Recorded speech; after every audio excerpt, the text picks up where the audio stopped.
Bismillahirrahmanirrahim. Assalamualaikum warahmatullahi wabarakatuh.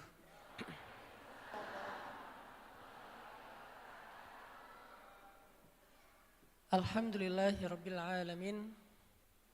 Alhamdulillahilladzi bi ni'matihi tatimmus shalihat wa bi fadlihi tatanazzalul khairat wal barakat wa bi taufiqihi tatahaqqaqul maqasidu wal ghayat.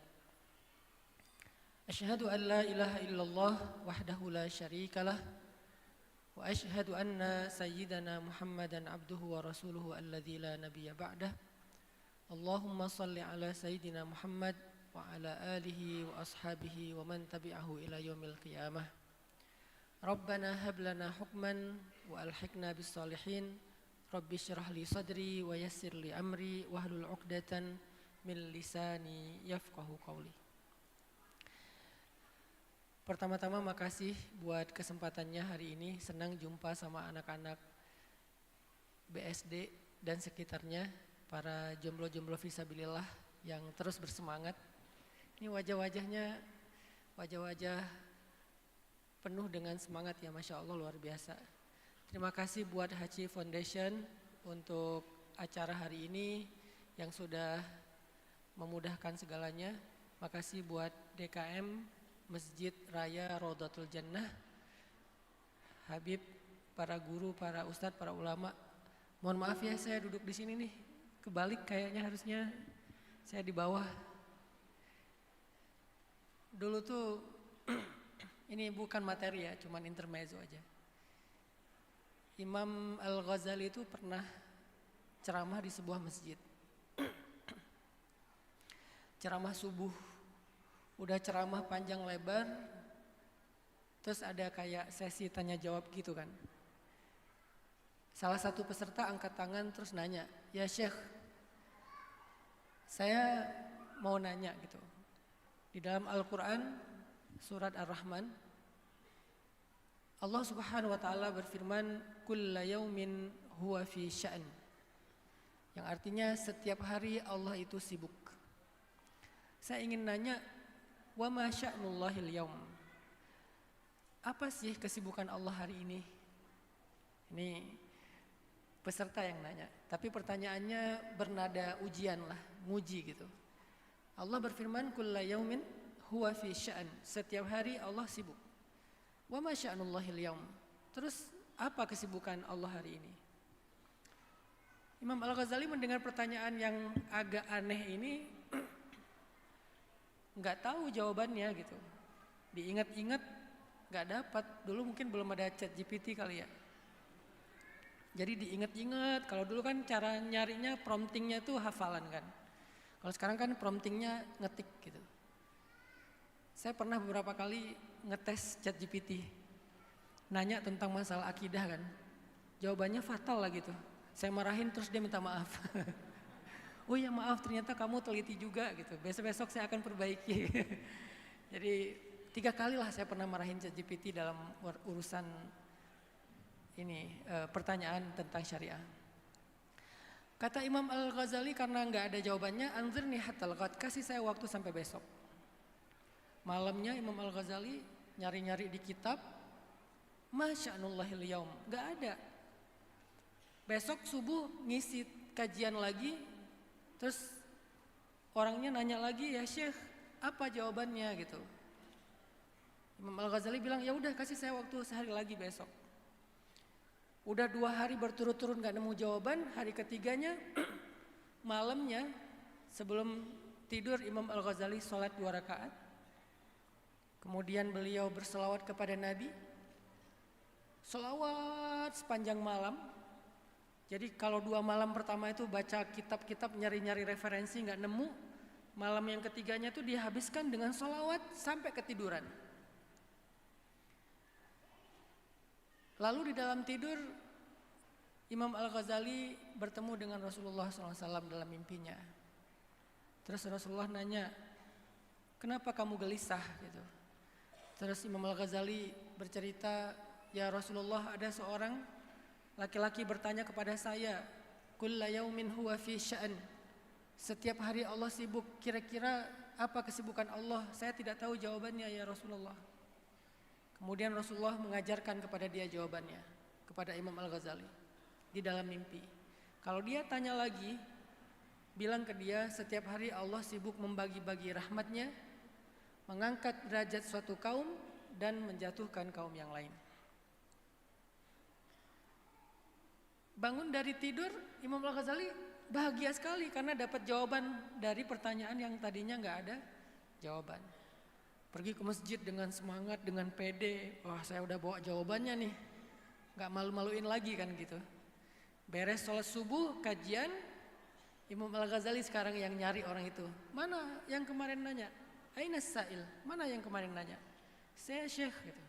Coba, ma su'aluk, apa pertanyaan kamu? Dia ulang lagi pertanyaannya. Dengan pede Imam Al-Ghazali menjawab persis seperti yang diajarkan Rasul di dalam mimpi. Setelah selesai Imam Al-Ghazali menjawab pertanyaan tersebut, laki-laki itu mengatakan, ya Syekh, banyak-banyaklah berselawat kepada orang yang telah mengajarkan Anda jawaban itu melalui mimpi. Imam Al-Ghazali kaget. Kemudian Imam Al-Ghazali mengatakan, betapa banyak orang yang mengajarkan Al-Quran kepada orang yang lebih mengerti Al-Quran. Betapa banyak orang yang mengajarkan fikih kepada orang yang lebih mengerti fikih. Dan betapa banyak orang yang mengajarkan hikmah, padahal di depannya orang lebih mengerti hikmah. Apa pelajarannya di sini? Ternyata Imam Al-Ghazali lagi belajar tawadu. Jadi bukan lagi ngajarin, tapi lagi belajar tawadu. Ternyata beliau yang ngajar berhari-hari sekian lama di masjid itu, ada satu orang di antara peserta yang lebih mengerti hikmah daripada beliau. Sampai dia tahu isi mimpinya Imam Al-Ghazali. Banyaklah kisah-kisah kayak gini itu dalam kitab-kitab kisah itu tuh banyak sekali. Nanti tentang Umar, tentang Ali, mimpi ketemu Nabi. Kan Ali tuh pernah kangen sama Nabi, sholawat. Kangen banget. Dulu mereka tuh suka kangen sama Nabi. Dan cara kangennya tuh sholawat. Setiap kangen Nabi, sholawat. Setiap kangen Nabi, sholawat. Kalau kita mungkin kangen dengan seseorang ngechat gitu kan. Kangen dengan seseorang nelpon. Karena kita nggak bisa ngechat nelpon Rasul, cara terhubungnya sholawat. Karena salawat itu langsung terhubung. Nabi mendengar, mengetahui siapa yang bersalawat kepada beliau. Jadi cara connecting kepada Rasulullah itu adalah salawat kalau kita kangen. Ali kangen sama Rasulullah, kangen berat lah gitu. Akhirnya dia nggak bisa tidur semalaman, salawat. Tapi kan tenang ya salawat ya. Akhirnya tidur. Di dalam tidur Nabi datang menemui Ali.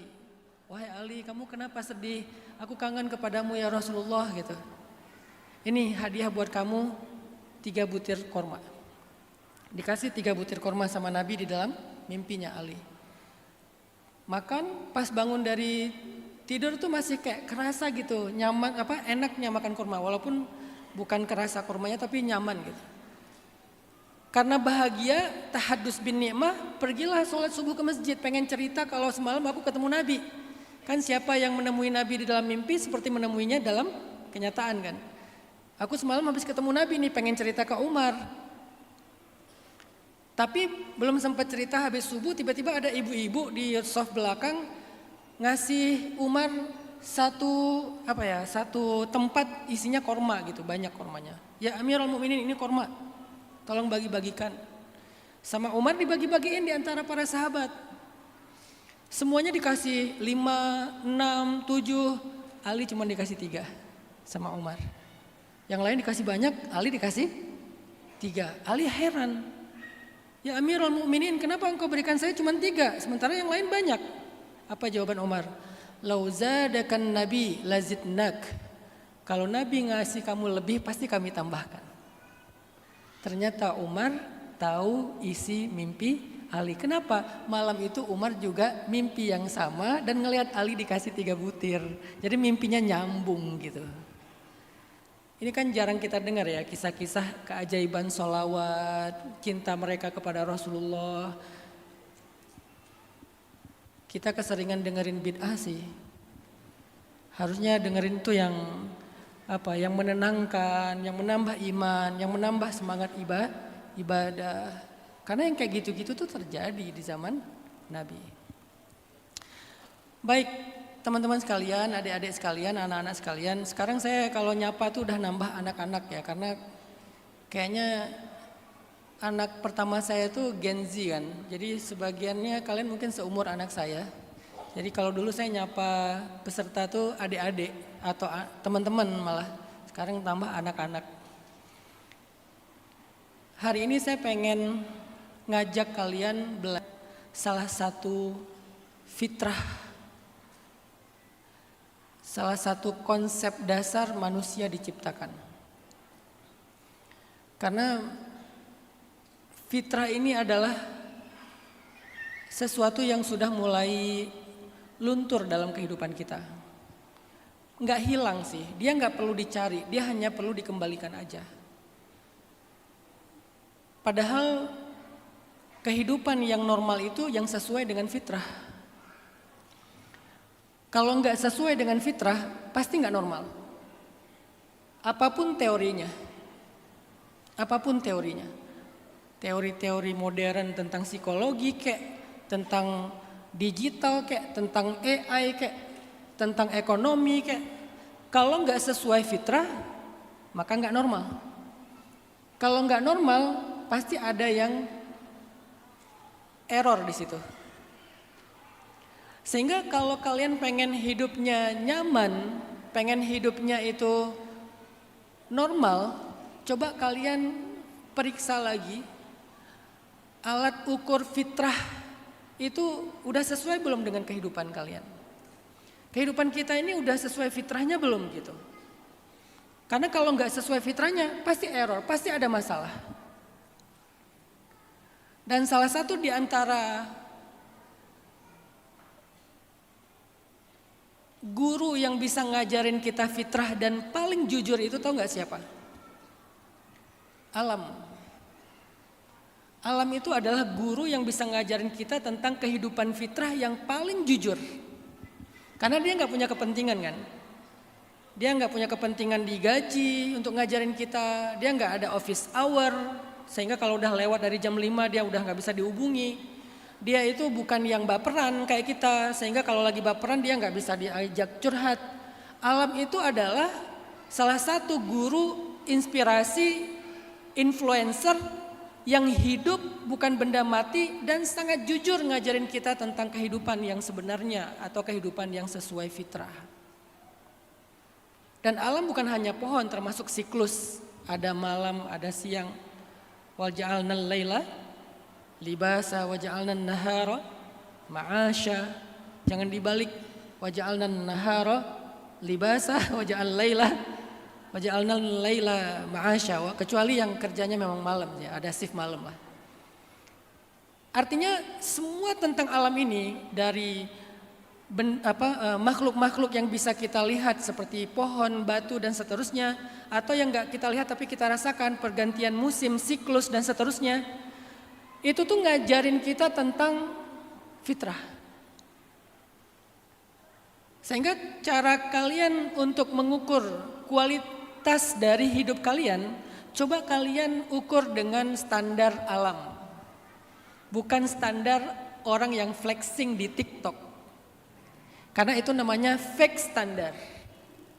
Wah kayaknya hidup aku nggak baik deh, soalnya aku nggak sekaya fulan, soalnya aku nggak punya mobil Lambo misalnya, soalnya aku nggak ini, soalnya aku nggak itu. Kalau dia jadi standar kehidupan normal, kehidupan yang berkualitas, takutnya yang kalian lihat di TikTok itu editan. Bahkan sekarang udah ada AI-nya lagi. Nggak bisa TikTok atau flexing di sosmed itu jadi standar. Oh aku kalau pengen hidup yang normal tuh harus bisa kayak gitu. Akhirnya kita punya sebuah referensi dan standar yang salah dalam kehidupan kita. Mulailah dengan keluh kesah kita, improvisasi yang salah dalam setiap pilihan-pilihan hidup. Gara-gara apa? Gara-gara referensinya tuh fake. Atau kita sekarang lagi ngalamin masa-masa fitnah kan. Fitnah itu apa? Fitnah itu manipulatif. Kalau dalam bahasa yang lebih kekinian, zaman fitnah itu adalah zaman manipulatif. Di mana kita ngelihat seseorang itu secara zahirnya kayak malaikat, tapi ternyata batinnya setan. Banyak itu sekarang, banyak. Kalian jangan percaya sama saya bukan orang suci, saya bukan orang yang sempurna. Sehingga nanti kalian kecewa ketika ngelihat saya melakukan kekeliruan, kesalahan. Saya nggak pernah merasa bahwa saya ini layak untuk dikultuskan atau apa. Saya menganut pandangan yang ke guru itu harus hormat, cium tangan, khidmat, mulazamah. Tapi ke guru yang lain bukan ke saya. Allah aja yang menutupi aib saya.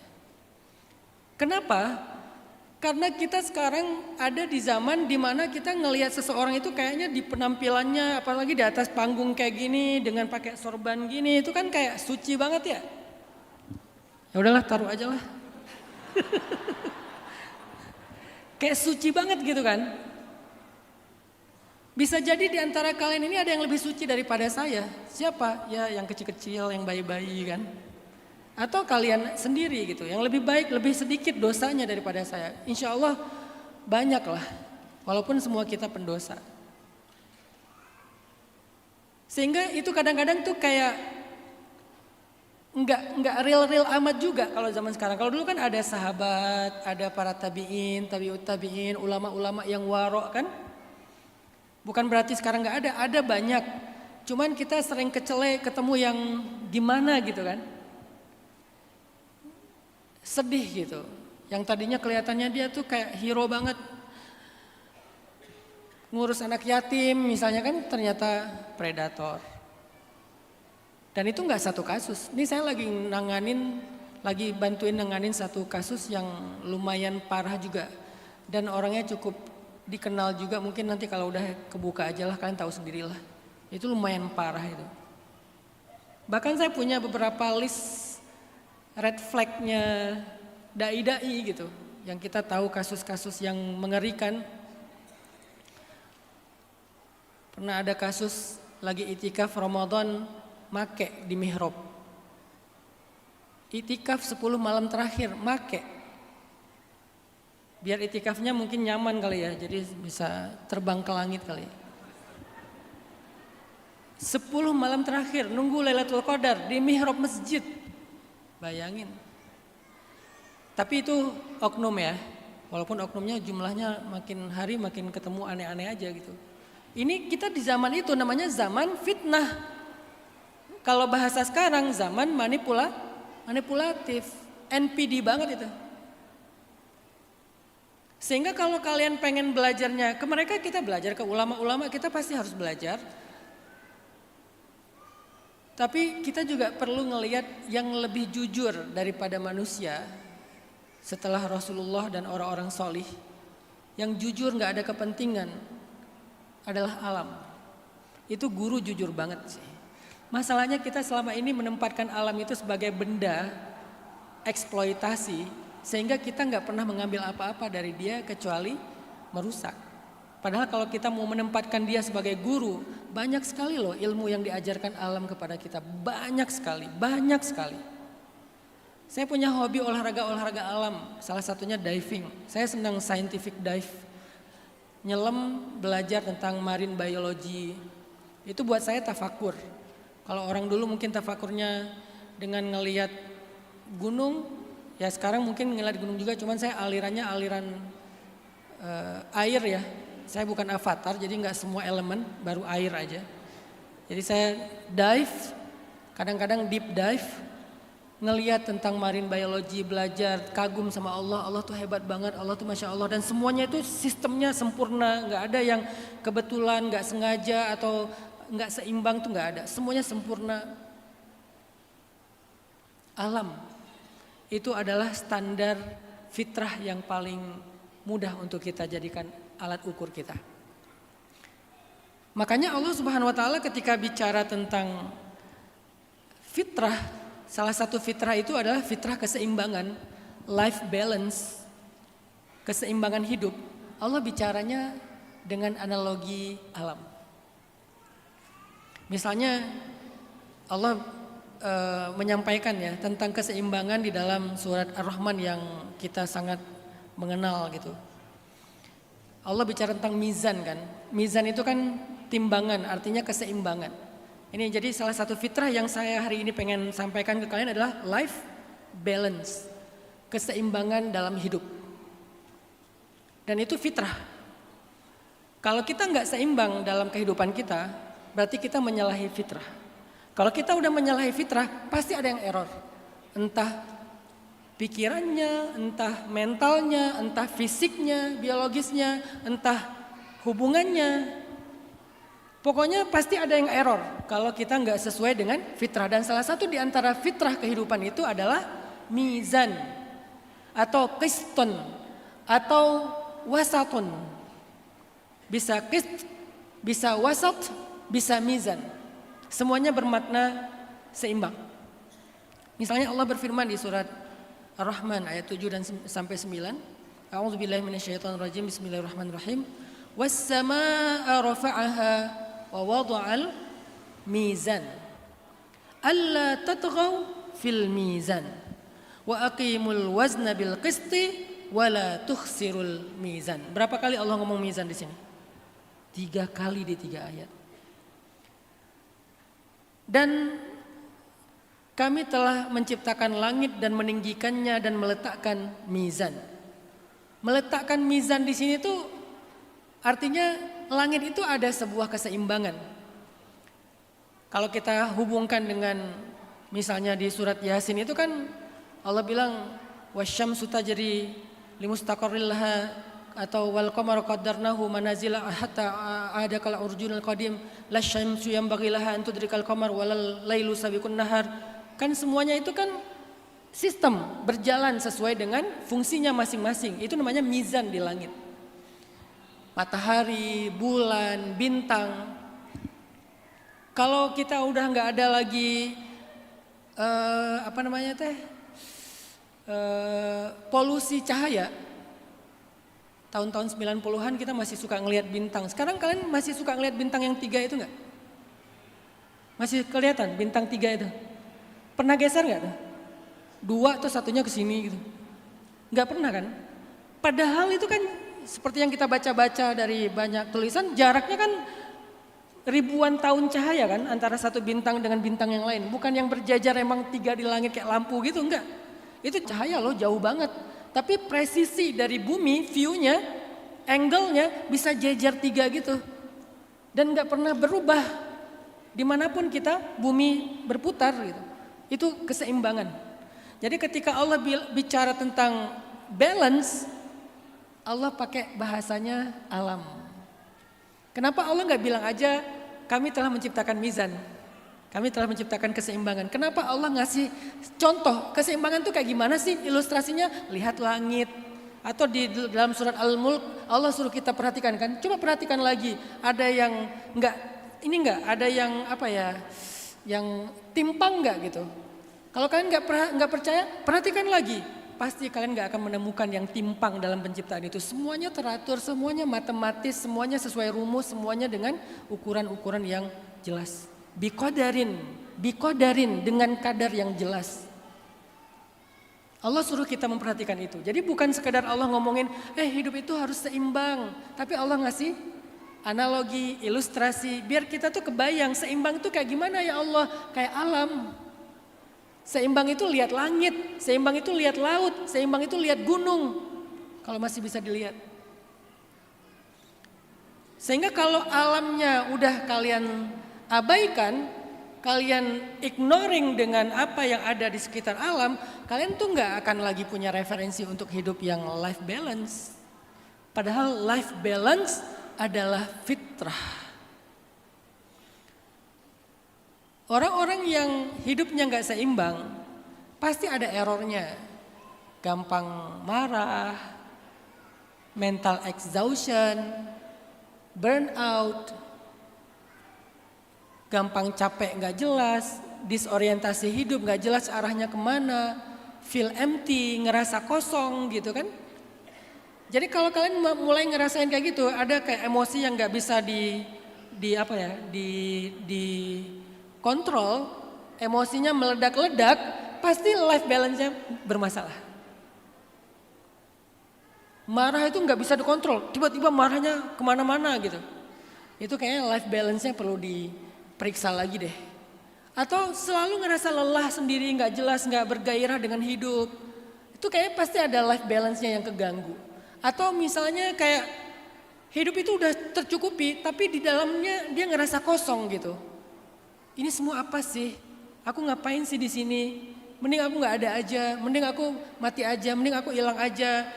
Aku kayaknya nggak diperlukan oleh siapa-siapa. Mulai ngerasa feel empty, berarti ada life balance-nya yang perlu diperiksa lagi. Kenapa? Karena itu adalah indikator, ciri-ciri tuh.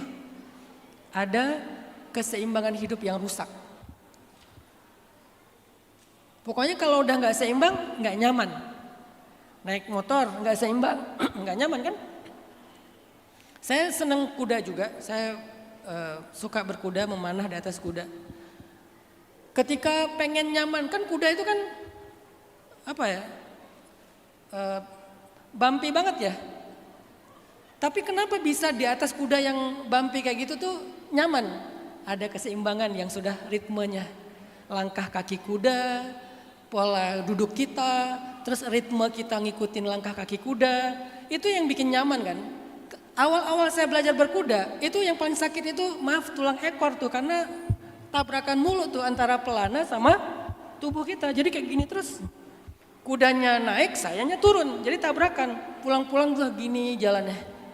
Tapi begitu udah latihannya benar, setelah beberapa lama, udah naik kuda tuh nggak pernah capek, biasa aja. Kata orang, aduh naik kuda kapok banget, capek banget, sakit tulang punggung, sakit paha, bla bla bla. Enggak, kalau udah balance. Jadi naik kudanya tuh gini, badannya juga udah gini. Bukan yang gini, tapi udah gitu. Saya juga hobi snowboarding, saya kemarin baru dari Jepang karena lagi winter. Biasanya kalau winter saya jadwal snowboard. Awal-awal belajar snowboard tuh, wah jatuhnya kan ngeri ya kalau jatuh lagi belajar ya. Makanya harus pakai helm. Tapi begitu tahu balance-nya, karena tuh semuanya kan ada balance-nya kan. Oh kalau misalnya mau yang backside berarti dia pakainya tumit. Mau frontside pakainya ujung jempol. Gini aja, carving turun sambil menikmati alam. Kalau belum balance nggak akan mungkin menikmati alam. Capek dengan jatuhnya, bangunnya susah, jatuh lagi bangunnya susah. Struggling banget lah.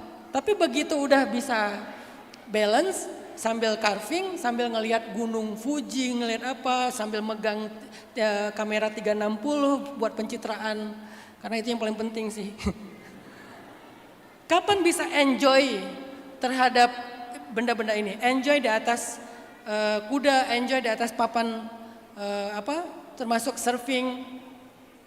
Saya awal-awal belajar surfing, kegulung ombak, keseret di pasir berdarah-darah. Walaupun sampai sekarang masih juga kegulung sih. Tapi udah sesekali bisa take off, ngikutin ombak. Itu rasanya tuh kayak enjoy banget kan. Kapan kita bisa enjoy di atas papan, di atas kuda? Ketika balance. Jadi balance itu fitrah teman-teman. Kalian perhatikan deh, di mana-mana kalau nggak balance, nggak nyaman. Ini kan logika-logika sederhana yang sebetulnya daily life-nya kita kayak gitu kan. Kalau nggak balance, nggak nyaman. Terutama berkendara, kalau nggak balance tuh pasti jatuh, kecelakaan, fatal, bisa cedera. Ternyata itu bukan cuma tentang mengendarai, tapi tentang real life itu, fitrahnya kehidupan itu emang harus balance teman-teman. Jadi kalau kalian ngerasa ada yang nggak nyaman dengan kehidupan kalian, coba perhatikan lagi life balance kalian. Sama kayak naik mobil, ini kenapa ya setirnya getar ya? Ngapain kalau udah kayak gitu? Cowok-cowok. Spuring, balancing. Kalau setir getar, berarti bannya nggak balance. Dan itu bahaya kalau dipakai kecepatan tinggi gitu. Sehingga biar nyaman setirnya, biar nyaman duduknya juga, ya udah spuring balancing. Diperiksa lagi ke seimbangan si ban itu sama velgnya. Oh ternyata ini harus dikasih apa tuh kayak besi kotak gitu ya, biar balance. Apa istilahnya? Timah gitu ya, kayak timah gitu ya. Itu tuh logika sederhana. Jadi di mana-mana kita menemukan bukti bahwa fitrah kenyamanan hidup itu ada di dalam balance. Dalam bahasa Al-Quran, qistun, wasatun, mizanun. Walaupun secara makna masing-masing punya ciri khas, tapi secara umum hampir sama, yaitu tentang keseimbangan. Dan untuk belajar keseimbangan yang paling lurus, yang paling jujur, alam. Dia yang paling jujur ngajarin kita keseimbangan. Dia nggak pernah tamak. Ketika dia ada yang lebih, pasti ada yang ngambil peran untuk menguranginya dalam rantai makanan supaya populasinya tuh nggak terlalu berlebihan. Itu kan keseimbangan-keseimbangan yang memang ilmiah gitu. Balik lagi kepada kehidupan kita pribadi, pokoknya rumah tangga, cekcok, coba periksa lagi keseimbangannya. Peran masing-masingnya, hak dan kewajibannya, coba periksa lagi. Rutinitasnya, pola komunikasinya, kayaknya ada yang nggak seimbang deh, makanya lama-lama jadi masalah meledak. Mungkin nggak langsung saat itu juga, tapi bom waktu lah.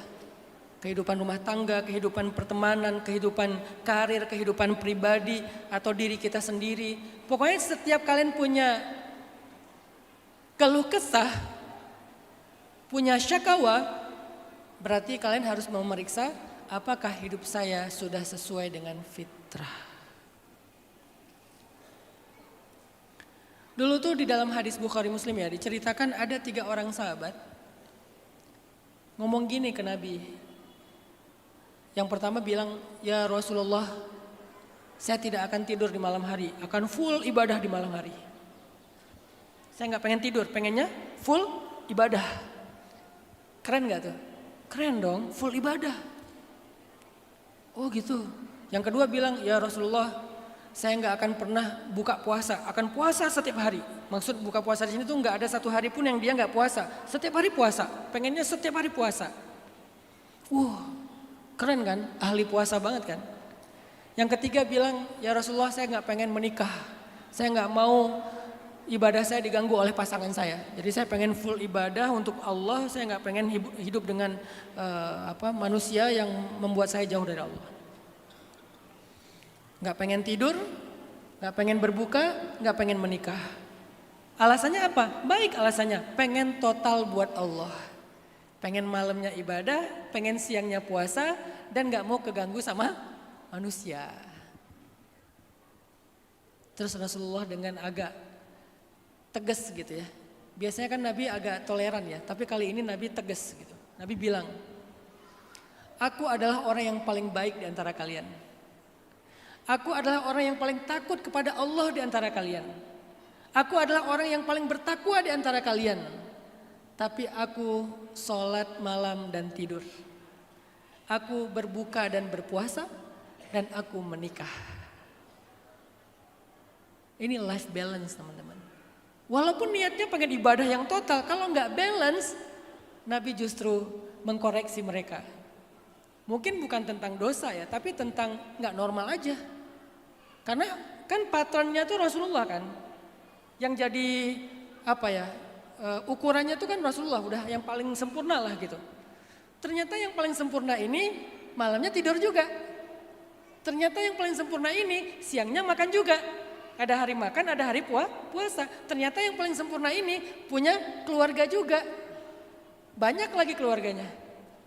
Jadi artinya berarti yang paling baik itu bukan yang gak tidur semalaman. Bukan yang gak pernah buka puasa seharian. Bukan yang gak mau menikah sama sekali. Tapi yang balance dalam segala urusan. Ada kebutuhan relationship, ada kebutuhan inner life yaitu ibadah, ada kebutuhan health kesehatan kita, ada kebutuhan education growth buat diri kita belajar banyak hal, ada kebutuhan mental. Itu semuanya balance, nggak bisa sekedar kayak saya mah nggak mau kerja itu urusan dunia, saya mah pengen beribadah aja, itikaf di masjid nggak keluar. Bagus sih tapi nggak normal, nggak fitrah, bukan kayak gitu Allah menciptakan kita.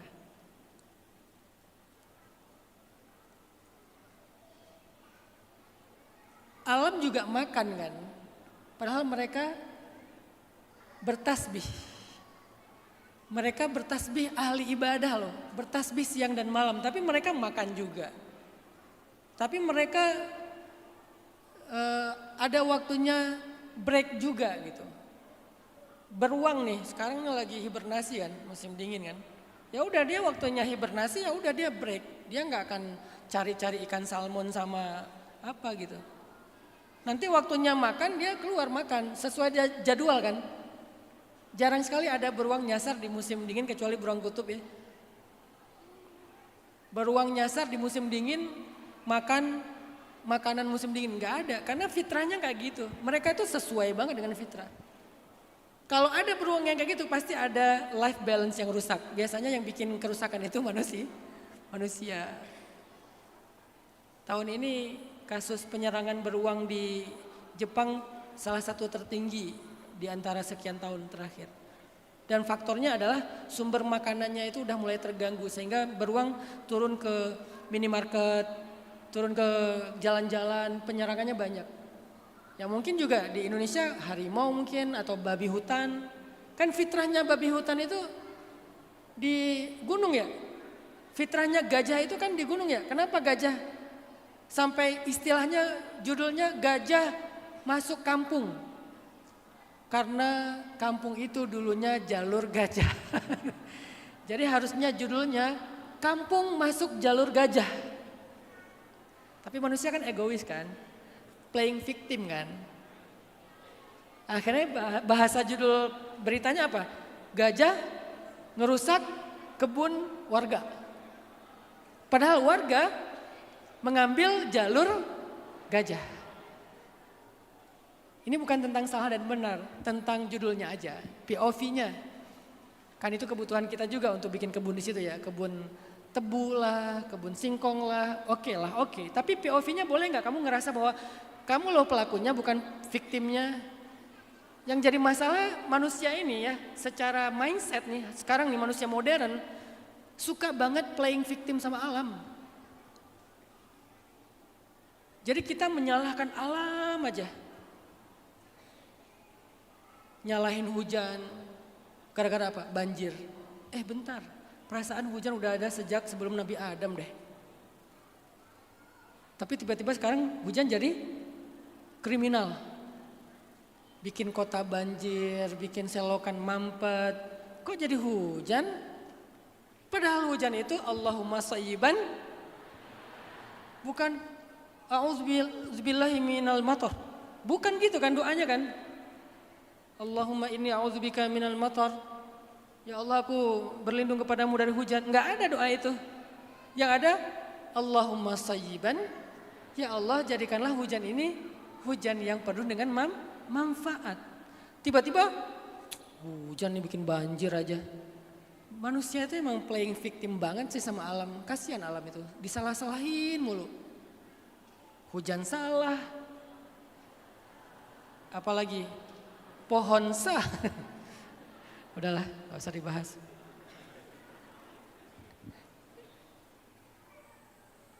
Laut salah gitu, sungai salah. Padahal sungai itu rahmat dari Allah SWT. Gunung itu rahmat dari Allah. Makanya gunung disebutkan surga. Uhud itu adalah gunung surga. Uhud itu mencintai kami dan kami mencintainya. Sungai Nil itu sungai surga. Nabi itu kalau ngomongin alam itu bahasanya itu indah-indah loh.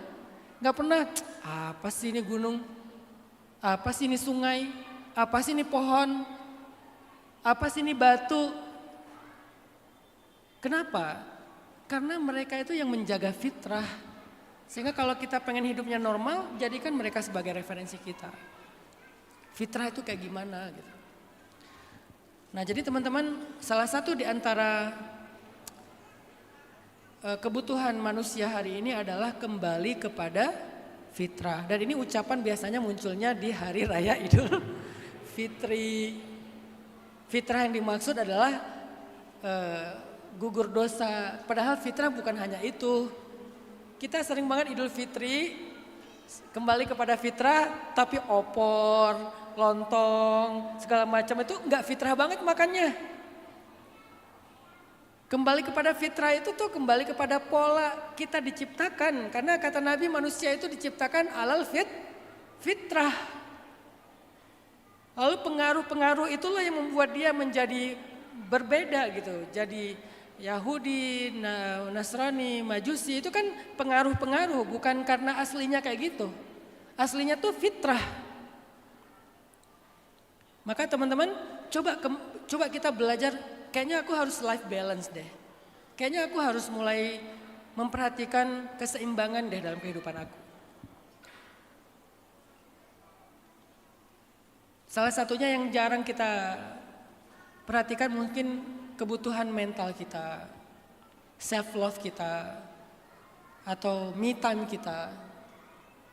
Kalian ngasih nggak waktu porsi dalam hidup kalian itu untuk kesehatan inner health kalian atau inner peace kalian lewat terapi-terapi mental yang sangat alam kayak misalnya serotonin, mood stabilizer. Gimana dapetin mood stabilizernya? Salah satunya selain ibadah ke alam kan? Dan itu fitrah loh, itu kebutuhan kita. Jangan bilang ke alam itu ngabis-ngabisin duit. Dan ke alam itu nggak harus jauh. Makanya kita harus jaga alam biar nggak perlu jauh-jauh gitu. Dekat rumah juga ke alam gitu. Kecuali rumahnya ya di tengah kota yang udah metropolitan mungkin agak ya ke Bogor lah, ke Puncak lah, ke Bandung. Minimal di rumah kita itu ada elemen-elemen alam yang bernyawa, jangan yang fake, apa ya istilahnya fake? Sintetis ya. Yang bernyawa itu bisa jadi mood stabilizer kita, bisa jadi alam kita. Ya pet lah, kucing. Kalau cewek mungkin senangnya kucing ya. Kalau cowok buaya ya. Apa? Bukan ya. Cowok apa? Kalian punya merpati atau apa? Saya kuda, saya punya kuda. Kalau enggak kuda mungkin kemahalan, oke lah. Patungan 10 orang satu kuda. Kalau enggak ya udahlah apa gitu kucing atau burung atau ikan, anjing boleh nggak? Boleh kalau bukan di dalam rumah sebagai pemburu penjaga oke lah. Tapi kalau dalam rumah enggak. Salah satu hewan favorit saya tuh anjing sih. Cuman saya nggak punya peliharaan anjing ya. Kenapa saya senang anjing? Karena anjing tuh kayak setia gitu kan. Saya tahu Rasulullah cinta sama kucing, tapi saya punya pengalaman buruk sama kucing. Menurut saya kucing tuh agak-agak licik gitu. Pas kita pergi tiba-tiba dia gitu kan, kucing kan gitu banget kan. Ini pengalaman saya ya, subjektif ya. Saya punya pengalaman buruk lah sama kucing tetangga. Tapi kalau anjing tuh kayak lebih jujur. Artinya masing-masing punya alam. Alam itu bisa hewan, bisa tumbuhan, bisa apa aja. Yang penting bukan fake. Kalau bisa ke alam lebih sehat lagi. Itu tuh fitrah, penting kayak gitu. Jadi kalian harus sempet-sempetin. Terutama ibu-ibu nih yang udah burn out banget ngurus anak-anak di rumah, ngurus dapur, ngurus suami yang kayak anak pertama gitu kan. Bahkan si bungsunya suami gitu, bisa jadi suaminya bungsu gitu. Kenapa ibu-ibu sering stres, capek, kena mental? Oh kayaknya coba periksa lagi nih, udah dikasih belum jadwal buat kesehatan mentalnya lewat ke alam? Nggak usah yang mahal-mahal, tapi yang ke alam ya, bukan ngonten ya, maaf ya. Karena kalau kalian ke alam tapi ngonten, itu bukan serotonin. Itu namanya, bukan. Self reward fake dopamin namanya. Dopamin itu kan self reward kan. Tapi fake, kenapa fake? Karena kalian tuh ngerasa kayak puas kalau ada yang nge-like postingan kalian, kalau ada yang nge-views WA status kalian, itu namanya fake dopamin. Jangan pernah menghargai diri kalian lewat views dan like orang lain. Sosial media itu murni hiburan atau murni buat kerja. Jangan pernah sosial media itu validasi. Capek kalau kalian memvalidasi hidup kalian lewat sosial media, orang yang gak kenal sama kalian, yang julid sama kalian, yang gak tahu apa-apa tentang pribadi kalian, tiba-tiba ngejudge kalian hanya gara-gara postingan kalian. Udah dikasih caption gak dibaca lagi. Suka gitu kan? Termasuk saya. Saya kalau baca berita di sosmed, bacanya komen. Karena komen itu kayaknya lebih jelas gitu kan, caption tuh. Artinya kan itulah perilaku sosial media kita kan, netizen kita kan. Makanya jangan pernah kalian menghargai diri lewat yang namanya fake dopamin. Apa itu fake dopamin? Validasi lewat views dan like sosial media. Kalian bakalan capek, mental kalian gak akan sehat dengan cara kayak gitu. Kalau cuman buat dapetin ikan, gift apa, oke lah itu mah pilihan masing-masing ya. Cuman saya lebih respect kalau live-nya itu live yang memang kayak kerjaan gitu ya, bukan yang joget-joget yang tapi benar-benar kerja lah gitu. Saya suka nonton live lagi orang narik apa tuh ikan itu apa namanya? Kalau di tempat saya namanya jala, pukat namanya, jala ya. Narik pukat tuh. Wah ini laki-laki sejati nih nyari nafkah buat keluarga. Gift, tap-tap. Karena jujur kan. Tapi kalau yang gini-gini kan gak jujur ya. Apalagi melet-melet kurang jujur lah. Saya prihatin sih, itu enggak agak begging sih, agak ngemis sih. Tapi kalau yang kerja kan bagus ya, menginspirasi lah ya. Jangan pernah mencari kebahagiaan lewat fake dopamin, itu penyakit kita sekarang di era sosial media nih. Kita baru bahagia kalau orang nge-like, kalau orang nge-views, kalau orang nge-komen yang positif-positif tentang postingan kita. Akhirnya ketika kalian pergi ke alam, kalian tuh bukan menikmati alam sebagai serotonin. Kalian lagi membuat konten-konten yang fake dopamin tadi. Sibuk dengan kamera. Apalagi yang khas mama tuh megang kamera tapi gak diliatin. Nih jembatan nih he, jembatan nih he. Sarang ngeong. Sarang ngoeng. Kalau kalian sarang ngoeng di alam berarti kalian bukan sedang terapi mental. Ini saya perlu klarifikasi karena banyak banget orang yang salah paham. Kalau kalian sarang ngoeng di alam, kalian ngonten di alam, lagi sunset nih. Kan sunset itu yang benar-benar warnanya jingga itu kan gak lama kan, 5 menit lah kurang lebih. Tapi kalian sibuk dengan angle, kenapa ya di kamera saya jelek ya, kayak harus ganti HP nih. Keluh kesah aja. Kenapa? Karena kalian itu gak menikmati lagi sendiri. Kalian terlalu baik sama netizen, pengen ngasih pengalaman kepada mereka lewat konten kalian kan. Udahlah, nanti mereka juga dapat pengalaman sendiri kok. Jangan-jangan tempat tinggal mereka lebih bagus lagi sunsetnya daripada kalian. Udahlah gak usah lah, ini mah gimmick doang lah.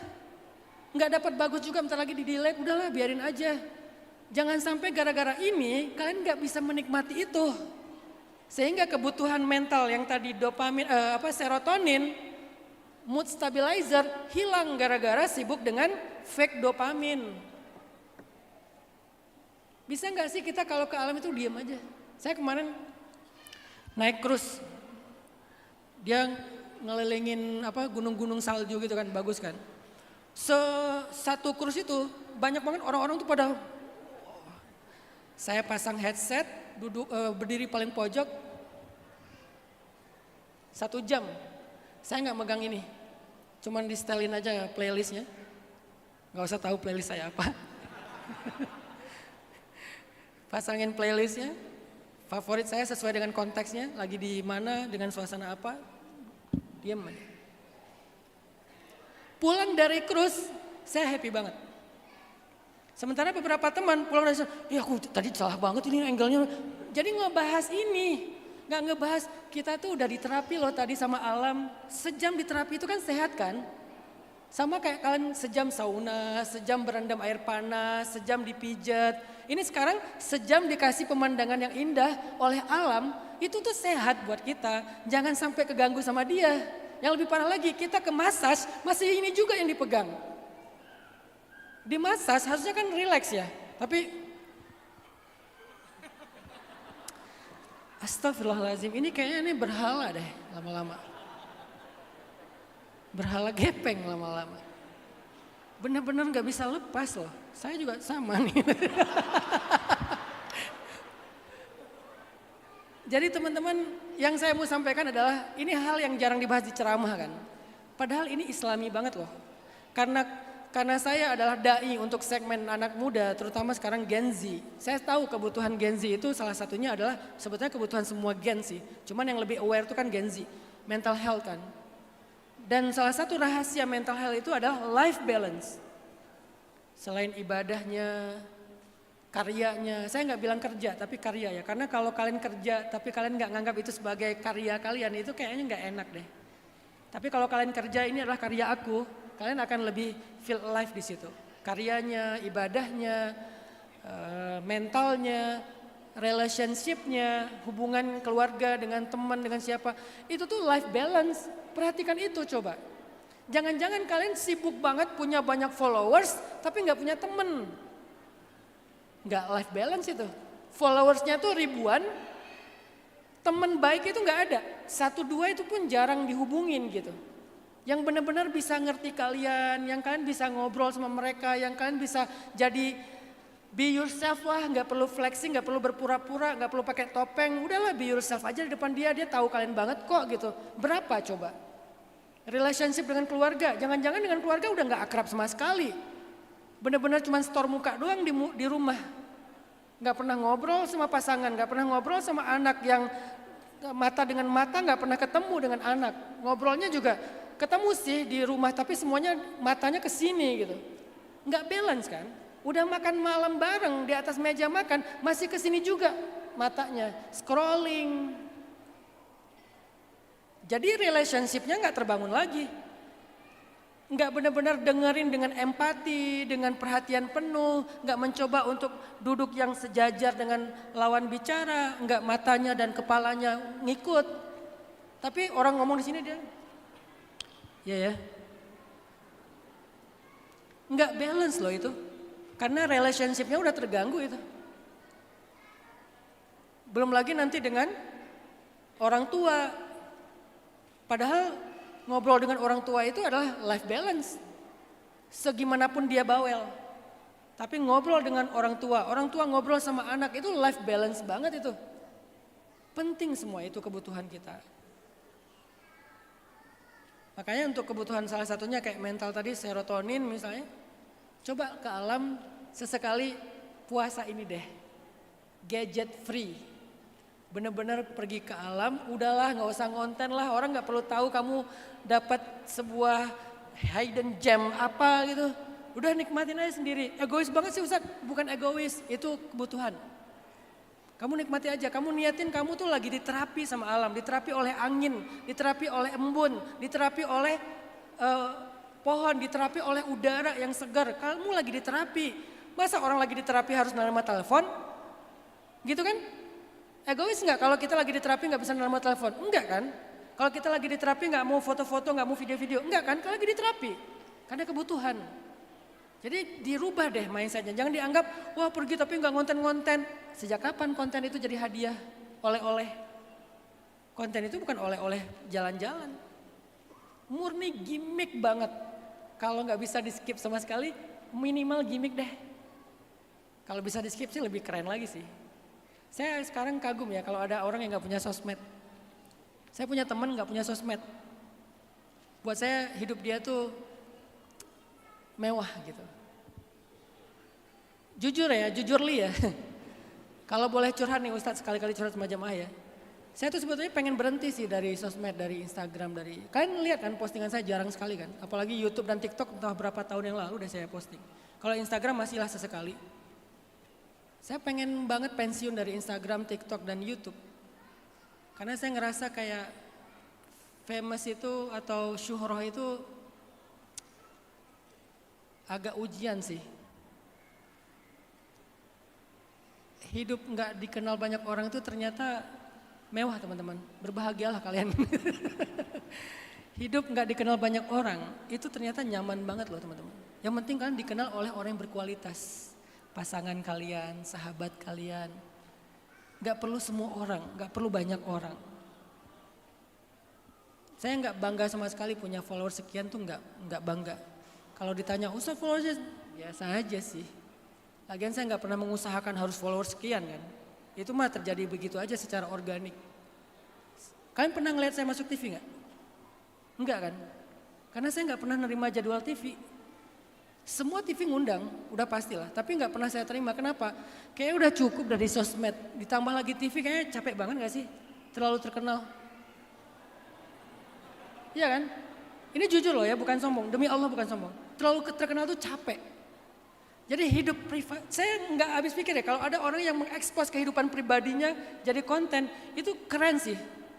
Karena saya nggak sanggup. Saya nggak sanggup kehidupan pribadi, keluarga tuh jadi konten, nanti mendatangkan misalnya apa, itu saya nggak sanggup tuh. Kenapa? Karena sisa itu yang saya punya yang benar-benar nggak perlu orang lain komen, murni saya aja nikmatin bersama keluarga, sisa itu. Jadi kayak kalau bisa pensiun saya pengen, cuman ternyata kata teman-teman Ustadz masih dibutuhkan untuk konten-konten dakwah. Ya udahlah saya sabar-sabar. Jadi kalau boleh saya kasih tahu kalian, saya tuh sekarang agak terpaksa sih main sosmed. Agak terpaksa sih. Demi dakwah ini tersampaikan. Tapi kalau boleh saya pilih, kalau ada yang mau tukar akun dan menggantikan dakwah saya, ya udah ayo kita nggak usah tukar akun deh, saya kasih aja tapi dakwah ya. Bukan jadi brand ya. Ya udahlah saya mah nggak usah terkenal juga nggak apa-apa gitu. Kenapa harus sibuk dengan ini ketika kita lagi diterapi oleh alam?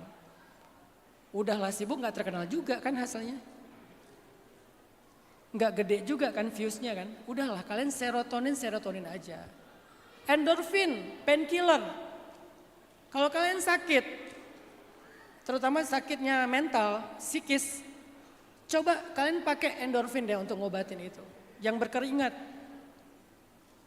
Tapi yang hobi ya, kalau bisa hobi ya. Karena Rasulullah itu punya hobi. Nih saya kasih tahu ya, Nabi pernah bilang, ada 3 bersenang-senang yang berpahala. Bersenang-senang berpahala. Saya nggak mau bahas yang sholawat, udah ada Habib, ada kiai-kiai bahas ahli sholawat, mereka lebih fakih lah. Bahas fikih, lebih fakih mereka. Bahas apa? Hadis, Quran.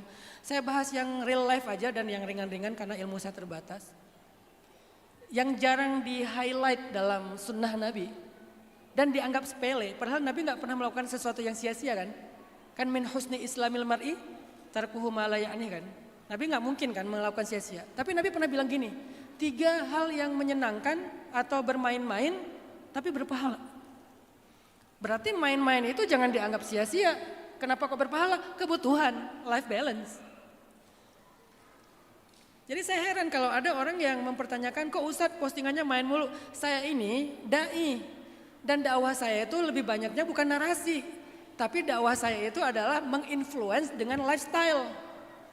Saya pengen anak muda mencintai alam dengan hobi. Hobi hiking, hobi diving, hobi surfing, hobi snowboarding, hobi berkuda, apalagi pokoknya yang alam. Saya pengen menginfluence anak muda, aku punya lifestyle nih, saya punya lifestyle. Tinggal 1 elemen lagi yang saya belum coba, skydive, loncat dari pesawat. Kalau itu udah sah saya jadi avatar, semua elemen kan. Air udah segala macam air tuh.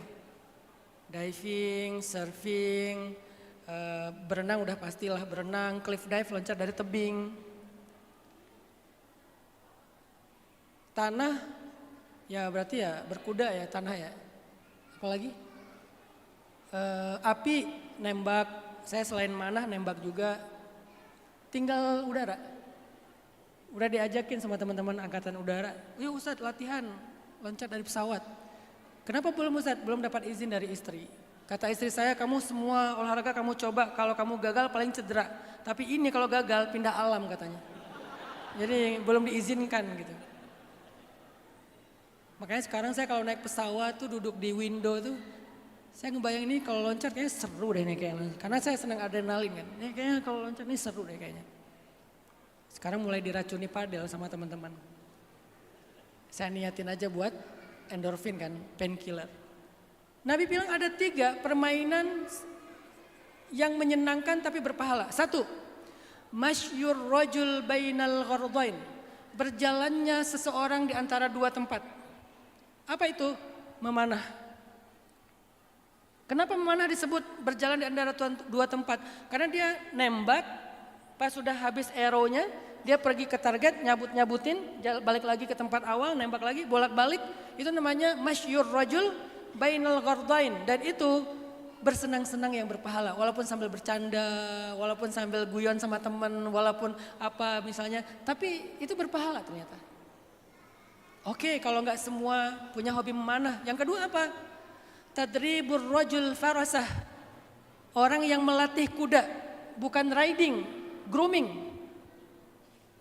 Jadi bukan sekedar nunggangin kuda, tapi ngurus kuda, namanya grooming. Dan di luar negeri, ngurus kuda itu udah jadi terapi mental, namanya equine terapi. Namanya equine terapi. Jadi ketika kita ngurus kuda, kita tuh sehat secara mental dan itu ilmiah. Di luar negeri para equestrian itu udah menjadikan ngurus kuda itu sebagai terapi, namanya equine terapi. Apalagi kuda itu kan makhluk hidup. Setelah saya bisa berkuda saya jadi tahu ternyata berkuda itu bukan sekedar mengendarai kayak mobil masukin gigi terus jalan, enggak. Ini tentang bonding, tentang saling mengerti, dia udah capek jangan dipaksa jalan dan lari terus. Karena kalau kita lagi ridingnya jauh tuh, itu enggak full lari tuh. Kita harus bisa ngukur kuda kita, ada waktunya lari, ada waktunya jalan, ada waktunya lari-lari kecil. Itu tuh diatur ritmenya dan itu ada terapinya. Namanya grooming, ngurus kuda. Oke, ternyata ini juga berat, gak semua orang punya akses ke situ, memanah, berkuda. Yang ketiga apa? Mula'abatur rajul li ahli. Orang yang bersendagurau atau bermain-main dengan keluarganya. Bersendagurau dengan anak, bercanda dengan pasangan, bercanda dengan keluarga. Atau mungkin lebih luas lagi dengan teman-teman, ternyata itu bersenang-senang yang berpahala. Selama tidak ada dosa di dalamnya, tidak berbohong, tidak bermaksiat, hanya bercanda aja.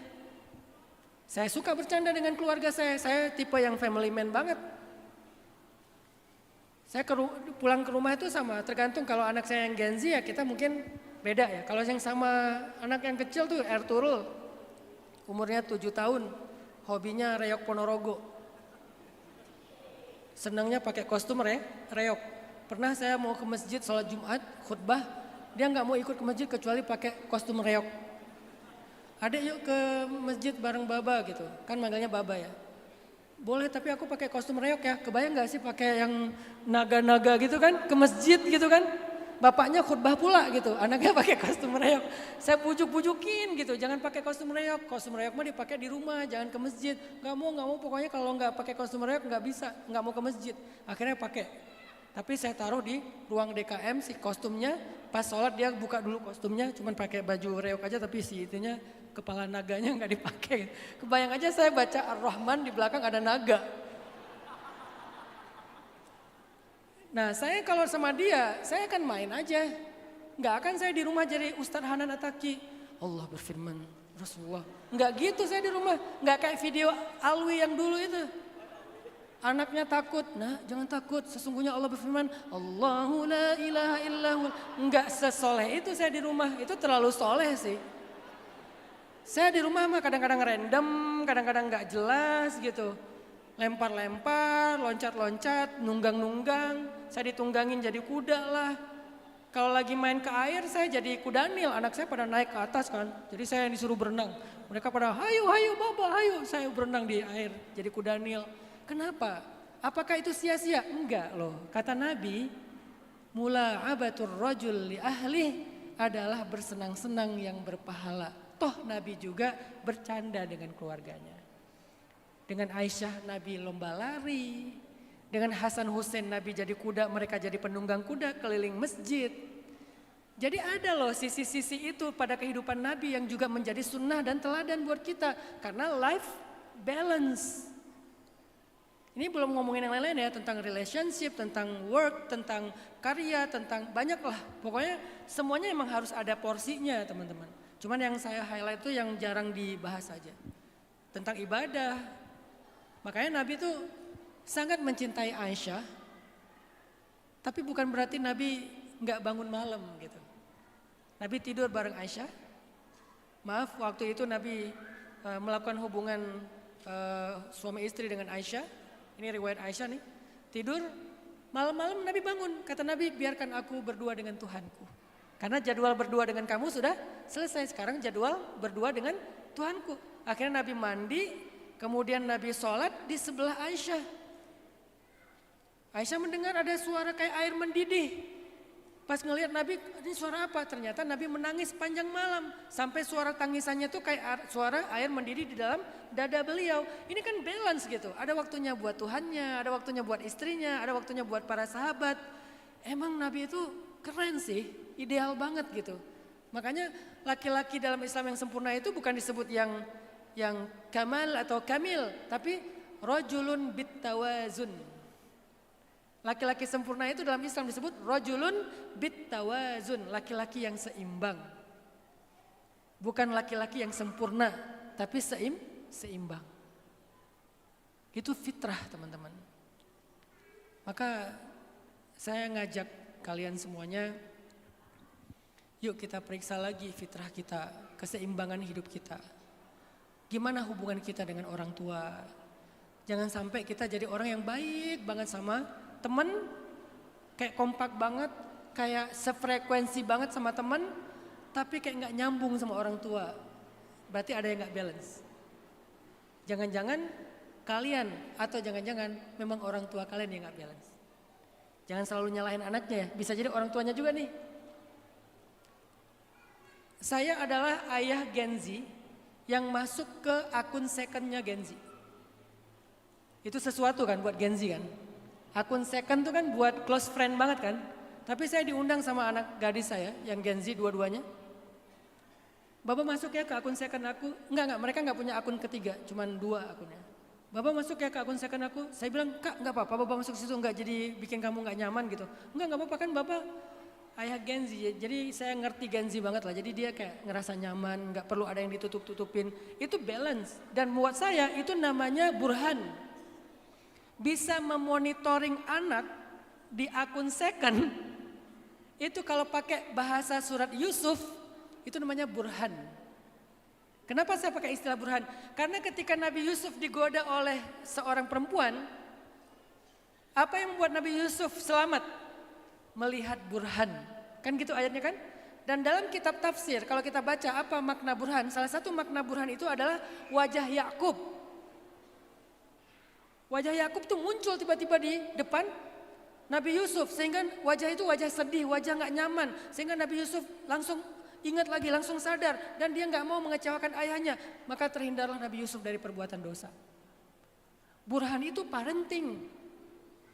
Bukan sekedar mukjizat, burhan itu parenting.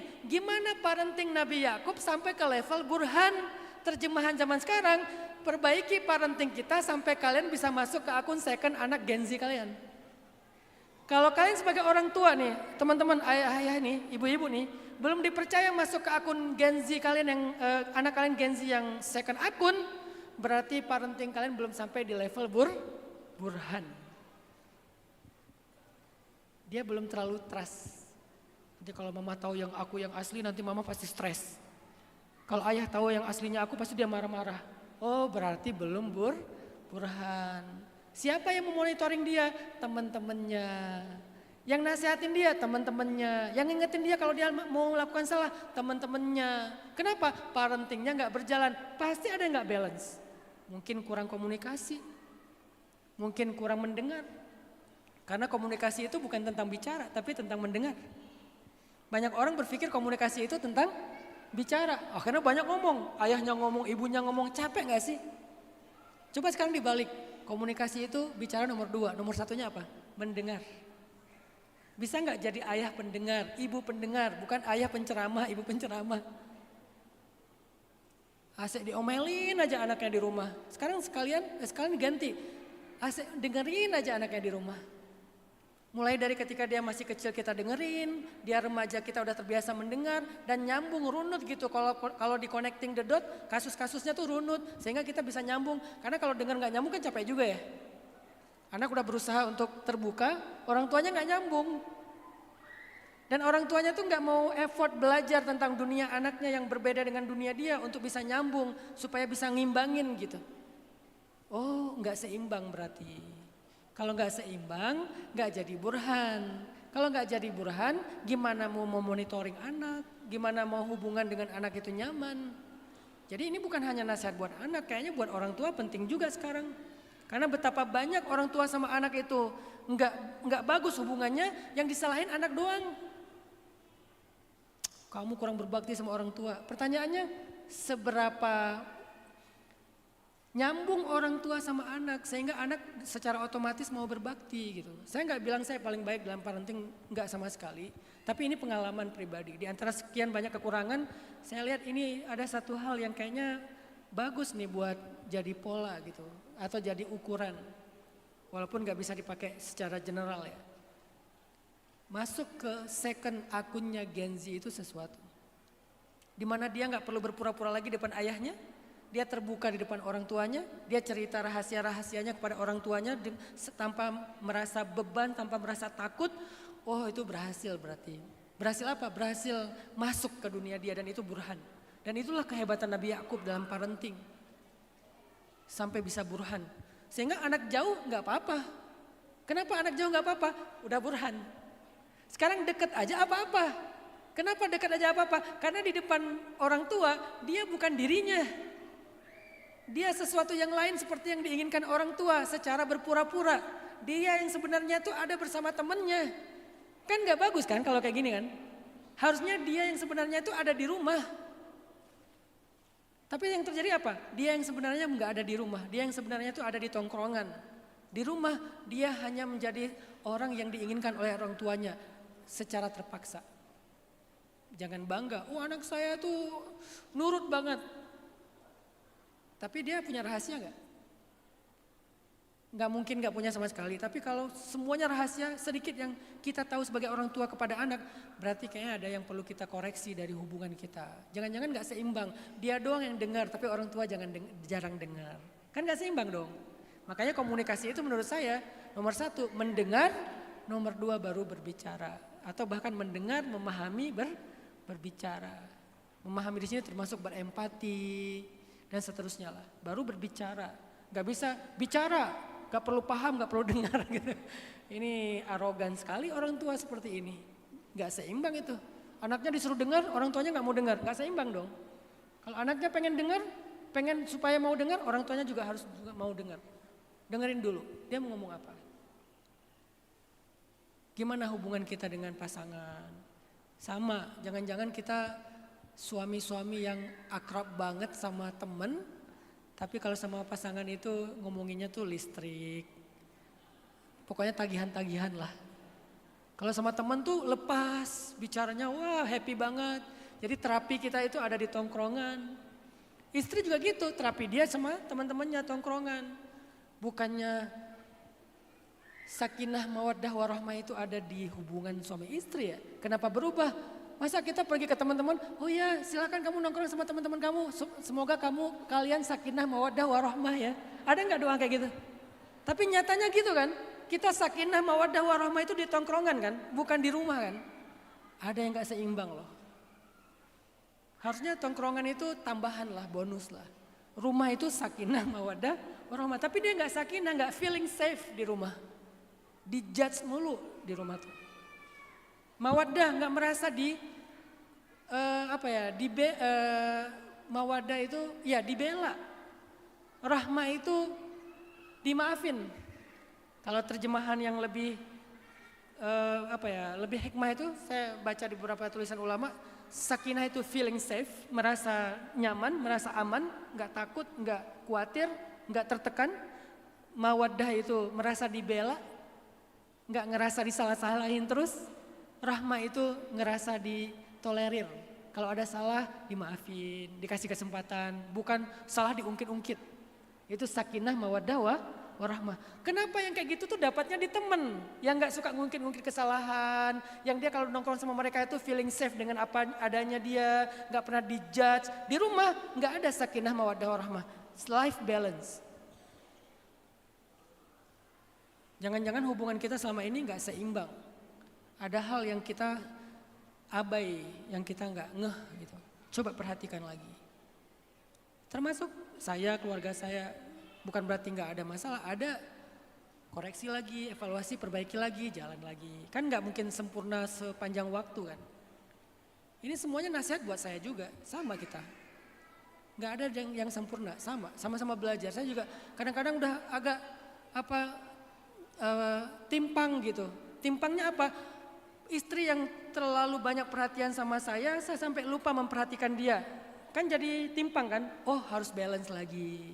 Dalam relationship kan kita harus gitu kan? Ketika kita mengambil, kita memberi. Nggak boleh kita ngambil doang gitu. Itu namanya manfaatin teman. Asal ketemu pinjam dulu 100. Kapan kita minjaminnya? Life balance. Alam ketika kita ngambil sesuatu kita harus balikin juga yang seimbang kepada dia. Jangan ngambil doang. Life balance. Kerjaan juga kayak gitu. Kalau ada yang masalah dengan kerjaan kayaknya ada yang gak balance deh. Apa mungkin kita terlalu banyak dikasih beban-beban kerjaan. Teman-teman gak seimbang, yang lain biasa-biasa aja. Pasti ada sisi-sisi itunya. Pokoknya kalau udah gak seimbang, kayak naik motor tadi, kayak naik kuda tadi, gak nyaman. Kayak naik papan, gak nyaman. Kalau mau nyaman, belajar ritme, belajar keseimbangan, baru kita akan nyaman di atas apapun. Walaupun guncangan kuda itu kayak gitu, walaupun ombak 3 meter, 2 meter kan ombak itu kan ngeri kan. Kok bisa orang surfing bahkan sampai ada namanya barrel tuh masuk ke tengah-tengah ombak terus dia ombaknya di atas, kok bisa? Balance kan. Kita ada ombak kan kegulung. Turun dari bukit snowboarding, kok bisa dia menikmati? Padahal turun tuh bisa gelundung. Balance. Kecepatan tinggi, kok bisa dia nyaman? Karena bannya udah sehat. Artinya coba periksa lagi mizan hidup kita. Jangan-jangan hidup kita tidak mizan. Semoga ini menjadi sebuah bahan berpikir. Saya nggak ngasih nasihat sebetulnya, hanya ngasih PR aja. Ngasih bahan-bahan berpikir. Silakan kita evaluasi diri kita masing-masing dengan ayat-ayat Allah, dengan contoh-contoh Rasulullah. Betapa hidup itu bukan hanya tentang melakukan hal yang ibadah aja, walaupun ibadah itu sangat penting, tapi juga yang paling benar itu justru keseimbangan. Ada waktunya beribadah, ada waktunya keluarga atau relationship, ada waktunya kerja. Nabi itu orang yang pertama di pasar di waktu pagi, ada waktunya main, Nabi itu senang berkuda, Nabi itu bercanda dengan keluarga. Semuanya ada porsinya. Kalau kita bicara tentang tubuh kita, kata Nabi, di seluruh tubuh kita ini ada haknya. Kasih hak di setiap yang membutuhkannya. Jangan sampai zalim kepada tubuh kita sendiri. Itulah kehidupan yang fitrah. Saya kira demikian. Mohon maaf jika ada salah. Saya kembalikan lagi ke Kak Buni. Barakallahu fikum. Masya Allah, tabarakallah. Jazakallah khair. Terima kasih untuk gurunda kita Ustaz Hanataki. Sangat luar biasa insight dan juga hikmah yang bisa kita dapatkan. Semoga bermanfaat dan bisa menjadi bahan kita untuk pastinya lebih baik lagi dari hari ke hari. Dan kita akan menutup untuk acara hari ini dengan doa dan juga muhasabah kepada yang kami hormati gurunda Ustaz Hanataki. Kami persilahkan. A'udzu billahi minasy syaithanir rajim. Bismillahirrahmanirrahim. Allahumma lakal hamdu 'adada khalqik wa lakal hamdu zinata 'arsyik wa lakal hamdu midada kalimatik. ولك الحمد يا حبيبنا حتى ترضى ولك الحمد إذا رضيت ولك الحمد بعد الرضا اللهم لك الحمد كله ولك الشكر كله وإليك يرجع الأمر كله سره وعلانيته فأهل أنت أن تحمد وأهل أنت أن تعبد لا إله إلا أنت الأحد الصمد لم يلد ولم يولد ولم يكن له كفوا أحد اللهم صل على سيدنا محمد في الأولين وصل على سيدنا محمد في الآخرين وصل على سيدنا محمد في الملأ الأعلى إلى يوم الدين وعلى آله وأصحابه وأصحابه أجمعين. اللهم إنك قلت وقولك الحق ادعوني أستجب لكم. ها نحن ندعوك كما أمرتنا فأجب لنا كما وعدتنا يا سامع الدعوات يا سامع الصوت يا كاسي العظام لحما بعد الموت. يا من أمنت يونس في بطن الحوت يا من حفظت موسى في اليم والتابوت يا ودود يا ودود يا ذا العرش المجيد يا فعال لما يريد يا الله يا رب العالمين. اللهم يا حي يا قيوم يا حي يا قيوم يا حي يا قيوم برحمتك نستغيث أصلح لنا شأننا كله ولا تكلنا إلى أنفسنا طرفة عين. ربنا آتنا من لدنك رحمة وهيئ لنا من أمرنا رشدا واجعل لنا من كل ضيق مخرجا ومن كل هم فرجا ومن كل عسر يسرا. اللهم اجعل القرآن حجة لنا لا علينا. اللهم اجعل القرآن ربيع قلوبنا وشفاء لما في صدورنا. اللهم اشفعنا بالقرآن. اللهم أعطي كل واحد منا مسألته واقضي كل واحد منا حاجته يا سامع الدعوات يا قاضي الحاجات يا رب العالمين. اللهم أعنا على ذكرك وشكرك وحسن عبادتك. اللهم إنا نسألك رضاك نسألك رضاك نسألك رضاك والجنة ونعوذ بك من سخطك والنار. ربنا هب لنا من أزواجنا وذرياتنا قرة أعين واجعلنا للمتقين إماما. اللهم انصر الإسلام والمسلمين. اللهم انصر الإسلام والمسلمين. اللهم انصر الإسلام والمسلمين في كل مكان. اللهم انصر إخواننا المسلمين المستضعفين في كل مكان. اللهم انصر إخواننا المستضعفين في السودان.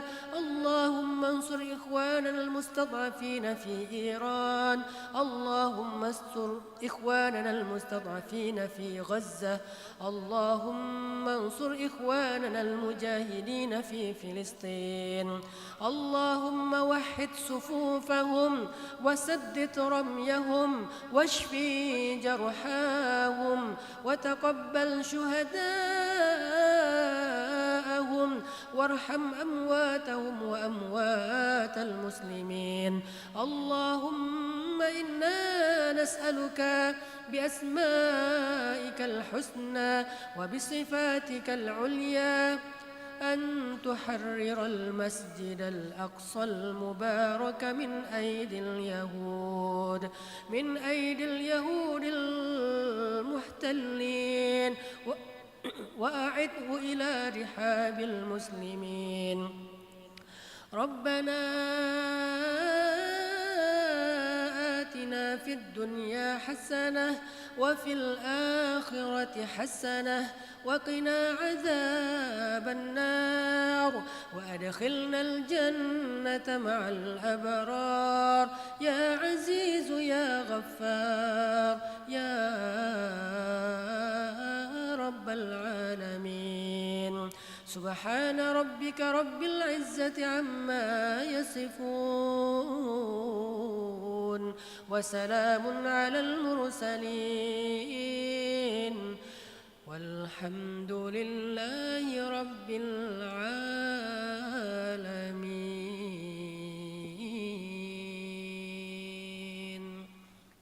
الفاتحة.